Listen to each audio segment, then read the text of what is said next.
Luc Besson's Dracula, the gothic love story that has taken the internet by storm, but is it any good?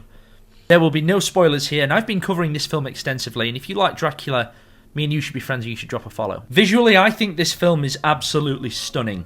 Visuals of Dracula and Elizabeta's love feels right, it's convincing, you can feel the chemistry between these two characters. Zoe and Caleb play these roles really well. In my opinion, Dracula's castle has never looked better. There's that gothic architecture, the castle looks large, looming, but there's a sense of opulence underneath all that decay. This film is a love story through and through. Now, it isn't mine, but this is going to be many people's favourite version of Dracula. The BookTok side of the internet has gone crazy for this film, and when they finally watch this film, the people that haven't seen it, they're going to love it. But I want to make this clear that this is supposed to be a Dracula film, and I didn't feel the monster like I felt in other adaptations of this story. Caleb portrays a heartbroken prince extremely well, but I was never intimidated by this character. Despite having all this power, despite being the Prince of Darkness, I didn't quite feel it as much as I felt it from other films.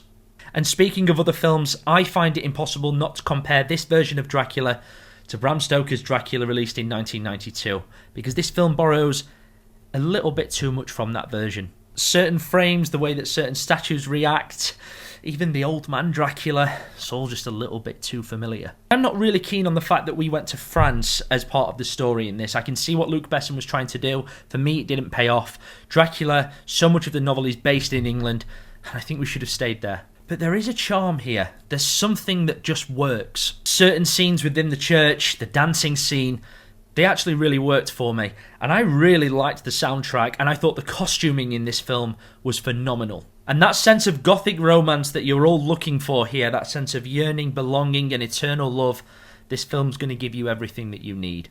And for a lot of you, that's going to make this a really special film.